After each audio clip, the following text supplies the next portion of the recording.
तो आज के इस पर्टिकुलर वीडियो में हम लोग बात करने वाले हैं most important things about the resume.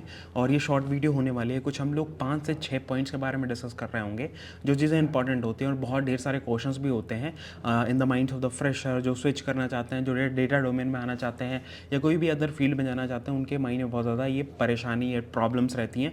और अदर फील्ड, ये कोई आई की बस बात नहीं कर रहा हूँ, आई से अलावा भी अगर आप किसी और फील्ड में हो तो ये सारे पॉइंट्स अप्लाई होते हैं। तो उसी के बारे में मैं अपने में रेज्यूमे का आपको रेफरेंस दूंगा, because I have use the same resume and got about 200% of hike. And 3 महीने मेरे को हुए हैं अभी as a working as a remote data engineer and I am having total experience of 3.5 years.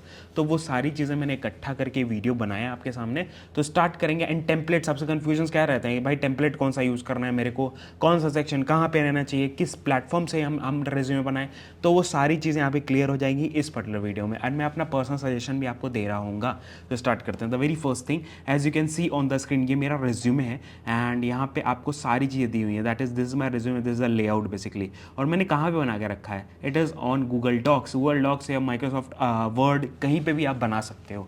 The very first thing, पहला जो doubt होता है दैट इज टेम्पलेट कौन सा यूज़ करें। तो देखो क्या होता है ना कि बहुत ढेर सारे लोग बहुत फैंसी टेम्पलेट्स यूज़ करते हैं, different kinds of templates use करते हैं। That is not required. मैं क्यों कहूँगा, क्योंकि ना देखो, जब whenever you are applying for a job, your जो क्या नाम है, जब भी आप अप्लाई करते हो, अप्लाई करने के बाद आपका जो रेज्यूमे होता है वो रिक्रूटर के पास या उस कंपनी के पास जाता है, ठीक है। तो वो क्या होता है ना कि recruiter about on an average 5 second से लेकर 6 सेकंड लेता है आपका रेज्यूमे स्क्रीन करने के लिए, और स्क्रीन करके ये डिसाइड करने के लिए कि आपका रेज्यूमे अगले राउंड में जाएगा, शॉर्टलिस्ट होगा कि नहीं होगा। तो वो टाइम मैं कहूँगा ना, आप ये देखो, this is called as boring template, ठीक है। इसको क्या नाम है, बोरिंग टेम्पलेट कहा जाता है। क्यों कहा जाता है, क्योंकि ये बहुत ही सिंपल सादा रहता है पहली चीज़ तो। एंड रिक्रूटर्स को यही वाला रेज्यूमे, इस टाइप का रेज्यूमे ही देखने की आदत होती है। ये डिफरेंट फॉर्म्स में आपने देखा होगा, सिंपल शॉर्ट तरीके से देखा होगा, बहुत डिफरेंट फॉर्म्स हैं, फॉन्ट्स हैं इसके, मतलब अलग अलग टेम्पलेट्स हैं इसके, इसी के डिफरेंट वेबसाइट्स भी ऑफर करती हैं। बट मैंने खुद अपना यूज़ करके अपना खुद का टेम्पलेट बना के रखा हुआ है, ठीक है।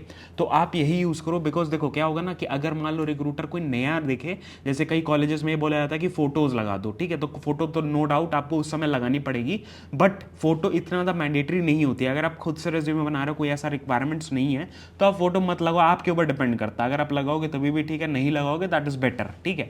तो ये सब चीज़ें मैंने कर लिया। उसके बाद the very first thing, template is ready. आपने एक लेजी टेम्पलेट बना दिया, ईजी टेम्पलेट है, ईजी टू मेक है पहली चीज़ तो। आपको बहुत ज़्यादा माथा पच्ची टेम्पलेट पर नहीं करना है, एंड ईजी टू ऐड है। अगर मान लो आपको कुछ एडिट करना है तो इट इज़ वेरी ईजी। जैसे मान लो मेरे को यहाँ रिस्पॉन्सिबिलिटीज़ को ऐड करके यहाँ पे ये ऑब्जेक्टिव चेंज करना है, तो मैं डायरेक्टली ऐसे करके टाइप करके just I can change it, ठीक है। जस्ट मैं चेंज कर सकता हूँ। मैं एक्सपोर्ट करके मोबाइल से भी सेम एडिट कर सकता हूँ, या अपने लैपटॉप से भी एडिट कर सकता हूँ, ड्राइव पे रख सकता हूँ, या अपने शेयर्ड उसमें रखूँगा ताकि मैं कहीं से भी एडिट कर सकूँ। ईजी हो गया, पहली चीज़ तो मेरा ईजी हो गया सारा प्रोसेस। उसके बाद दूसरा क्वेश्चन आता है, दैट इज कौन सा सेक्शन कहाँ पे रखें एंड हेडिंग में क्या क्या चीज़ें लिखें। हेडिंग में क्या क्या चीज़ें रखें, that is the doubt, major doubt, second doubt है। एंड ये होता है कि हाँ, क्या क्या चीज़ें मैं कहाँ रखूँ। तो ये मेरा आप फॉलो आउट कर सकते हो। दैट इज अपना नाम लिखो, बोल्ड में नाम ऐसा लिखो कि हाँ दिखे सबसे पहले रेज्यूमे, जैसे ही डाउनलोड हो, ओपन हो, जैसे क्लिक हो, रिक्रूटर ने क्लिक किया, वैसे ही आपका रेज्यूमे का आपका नाम दिखना चाहिए। That is very important. ऐसा नहीं रिक्रूटर को खोजना पड़ रहा है भाई इसका नाम क्या है, इसका नंबर कहाँ पे है, इसका लिंक्डइन कहाँ पे, इसका मेल आईडी कहाँ पे है। These all things are major and ये सारी चीज़ें आपकी टॉप पे होनी चाहिए। एंड यहाँ पे मैंने क्या किया, डेटा इंजीनियर जीसीपी, और उसके बाद फिर अपना यहाँ पे सारे लिंक्स डाले हुए हैं, नंबर डाला हुआ है। एंड उसके बाद ये क्लिकेबल लिंक्स हैं अपने गिटहब के, मेरे लिंक्डइन के, यहाँ से आप टैप करके जा सकते हो। आप मेरे को लिंक्डइन पे भी फॉलो आउट कर सकते हो, लिंक्डइन पे भी काफ़ी चीज़ें मैं डालता रहता हूँ। Just go to this and यहाँ पे आपको ये दैट इज़ अनुराग श्रीवास्तव, आप सर्च आउट करोगे आपको मिल जाएगा। एंड यहाँ पे काफ़ी लोगों से मैं कनेक्ट भी होता हूँ एंड उनको हेल्प भी करता रहता हूँ। जो भी मेरे पास इंसाइट्स हैं वो पोस्ट के थ्रू मैं सामने भी रखता रहता हूँ ताकि और लोगों तक पहुँचे वो सारी चीज़ें। तो वो आप भी कर सकते हो, मतलब आप मेरे से कनेक्ट हो सकते हो। Other than this your objective should be there. अगर आप एक एक्सपीरियंस्ड पर्सन हो, आप ऐसे ही ऑब्जेक्टिव मत लिखो, बहुत ज़्यादा हाइपोथेटिकल टाइप ऑफ ऑब्जेक्टिव मत लिखो, ऐसे ऑब्जेक्टिव लिखो that is I have 3 years of experience in data engineering, worked on GCP, मतलब जिसमें आपने वर्क किया वो डाल दो, आपका प्रोफेशन क्या है वो डाल दो। एंड यहाँ पे जब आप लाइक स्टार्ट करते हो अपना, यहाँ पे ना हेडिंग पे ही लिख दो कि हाँ आप एक डेटा इंजीनियर हो, आप एक ईटीएल डेवलपर हो, आप आप एक सॉफ्टवेयर इंजीनियर हो, आप एक सेल्स पर्सन हो, कुछ भी हो आप, ठीक है, बिजनेस डेवलपमेंट में काम कर रहे हो, किस चीज़ में काम कर रहे हो, आपको वहाँ पे मेंशन करना चाहिए, वेरी वेरी इंपॉर्टेंट है। उसके बाद फिर यहाँ पे प्रोफेशनल वर्क एक्सपीरियंस मैंने थोड़ा सा लिखा हुआ है, उसके समरी में एक अगली वीडियो बनाऊंगा जिसमें मैं स्क्रैच से ये सारा टेम्पलेट बनाने वाला हूँ। उससे पहले अगर आपको ये टेम्पलेट चाहिए तो ऑलरेडी मैंने अपनी वेबसाइट पे, जैसे आप देसी मास्टर, इस वेबसाइट, इस वीडियो के डिस्क्रिप्शन में मैं दे दूंगा, यहाँ पे आप जाओगे, इस पोस्ट का लिंक आपको दूंगा, इस पोस्ट पे आप जाओगे या देसी मास्टर डायरेक्ट जाके आप लिख सकते हो। यहाँ पे प्रॉपर आपको टेम्पलेट मिलेगा, एक प्रॉपर वीडियो बना के रखी हुई है जो आपको यहाँ पे मिलने वाले है, जिस पर टाइप करके आप वीडियो का पूरा देख सकते हो कि हाँ कैसे मैंने क्या क्या चीज़ें बनाई है, वो सारी चीज़ें मैंने अपना रिज्यूमे में यहाँ पे दिखाया हुआ है डिटेल में। एंड जैसे क्लिक हेयर पर टैप करोगे तो आप यहाँ पर रिडायरेक्ट हो जाओगे। किसी को ये डाउट है कैसे डाउनलोड करना है, तो इस पर टैप करो एंड यहाँ पे डाउनलोड का ऑप्शन आता है, that is here, see download raw file पर जैसे ही टैप करोगे इट विल डाउनलोड, ठीक है, वो डाउनलोड कर देगा and it is download, doc form मेरे पास डाउनलोड हो गया। तो ये सिमिलर चीज़ें मैंने गिटहब पे अपलोड करके रखी हुई है, आप डायरेक्टली जाके मेरे वेबसाइट से ले सकते हो।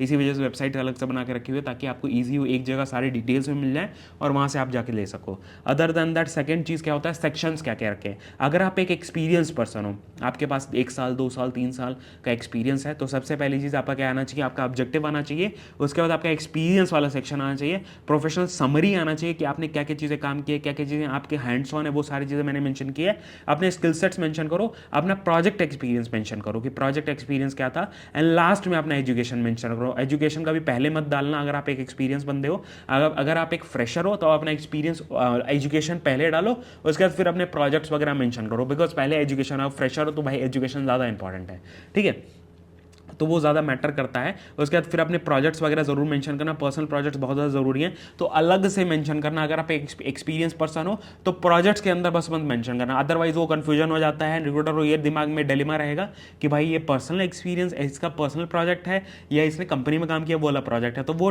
बाइफरकेट करो। जैसे मैंने यहाँ पे बाइफरकेट किया हुआ है, प्रोजेक्ट एक्सपीरियंस है, मेरी कंपनी का एक्सपीरियंस है, पूरा डोमेन क्लाइंट सब कुछ मेंशन किया हुआ है, इससे ये सिद्ध होता है कि हाँ भाई ये कंपनी वाला एक्सपीरियंस है। उसके बाद यहाँ पे मैंने अपना पर्सनल प्रोजेक्ट बनाया हुआ है, उसका मैंने लिंक वगैरह, गिटहब लिंक जरूर दो। थर्ड थिंग होता है अपना जो भी जितना भी आप काम कर रहे हो वो सब अपना टेक्निकल फील्ड में हो तो सारी चीज़ें आपकी गिटहब पे होनी चाहिए। एंड प्रोजेक्ट्स रेपोजिटरीज बना के रखो, जैसे मान लो अगर मेरे को ये वाले इसका कोड बेस देखना है तो मैं डायरेक्टली जा सकूं एंड यहाँ पे मैं डायरेक्टली इसका कोड बेस देख सकूं, direct I can see from here only, जो भी CSV फाइल है। और मेरे को अगर डेमोन्स्ट्रेट करने के लिए सेटअप भी करना है कोड बेस तो डायरेक्टली मैं इसको क्लोन करके सेटअप कर सकता हूँ, I can directly go here and मैं क्लोन कर सकता हूँ, डायरेक्टली सेटअप कर सकता हूँ, मेरे लिए ईजी हो गया।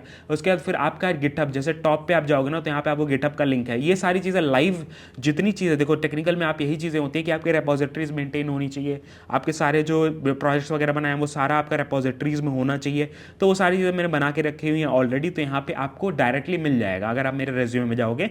दैट इज द मतलब क्या कहते हैं, मोटिव यही है कि हाँ भाई जितनी भी टेक्निकल चीज़ें मैंने डाल के रखी हूँ वो सारी चीज़ें आपको एक जगह मिल रही हैं, आप डायरेक्ट जा रहे हो और वहाँ से उठा रहे हो, जो भी रिक्रूटर उसको भी ईजी है, ठीक है।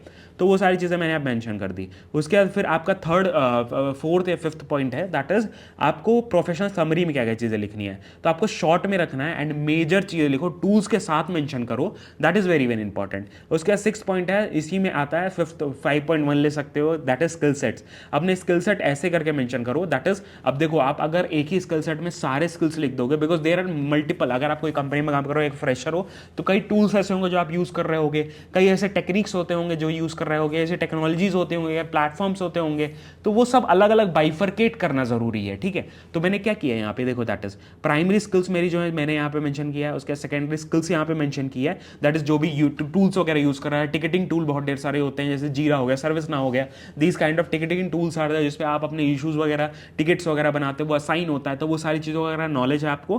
प्रॉपर एजाइल कैसे काम करता है तो वो भी मेंशन करो, एजाइल वगैरह मेंशन करो, उसका डेटाबेस कौन सा यूज किया वो मेंशन किया मैंने, टूल्स कौन कौन से यूज किए वो सब मेंशन किया, VNSCP यूज किया है, बिटबकेट यूज किया है, जीरा यूज किया, कंट्रोल एम यूज किया है, टेराडाटा का वर्जन के साथ लिखा हुआ है, पुट्टी लिखा हुआ है, that is Unix box basically.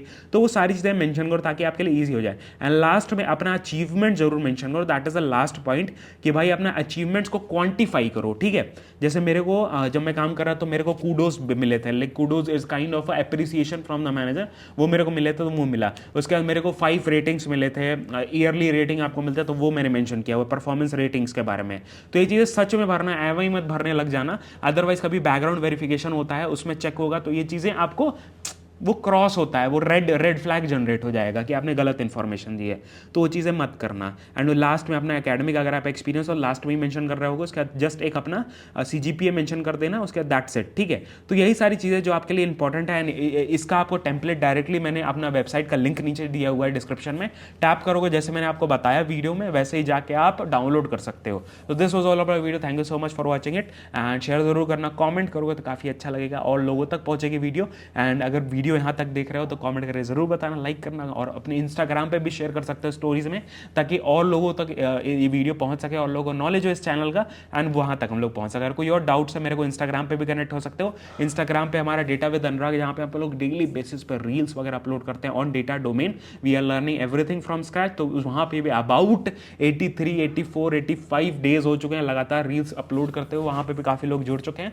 आप भी जाके वहाँ जुड़ सकते हो, data with Anurag. Other than this हमारे चैनल तो है ही, जिसपे हम लोग मस्त मस्त वीडियोज ऐसे ऐसे लाके लेकर आते हैं, टेक्निकल एस्पेक्ट्स में होते हैं, डेटा इंजीनियरिंग के एस्पेक्ट्स में होते हैं, डेटा डोमेन के एस्पेक्ट्स में होते हैं। मेरा खुद का एक्सपीरियंस है जो मैंने स्विच वगैरह किया उसके बारे में मैं बात करता हूँ, लिंक्डइन के ट्रिक्स के बारे में बात करता हूँ, नौकरी के ट्रिक्स के बारे में बात करता हूँ। तो वो सब कुछ मैंने प्लेलिस्ट बना के रखी हुई है, आप जाके प्लेलिस्ट सेक्शन पे से भी उठा सकते हो, या आप कमेंट करके बोलोगे तो हम भी अपने वहाँ पे जो भी होगा, अगर प्लेलिस्ट रेलेवेंट होगा तो आपको वहाँ पे पिन करके दे देंगे। तो this was it, and other than that हमारा एक ब्लॉग चैनल भी, जिसमें हम लोग ब्लॉग्स डालते हैं, घूमने फिरने से रिलेटेड वीडियोस डालते हैं, अपने पर्सनल अचीवमेंट्स जो भी फेलियर्स हैं लाइफ के, सब कुछ मैं वहाँ शेयर करता हूँ। तो काफ़ी मोटिवेशन भी आपको मिल रहे होगे अगर वहाँ से आप मिलते हो।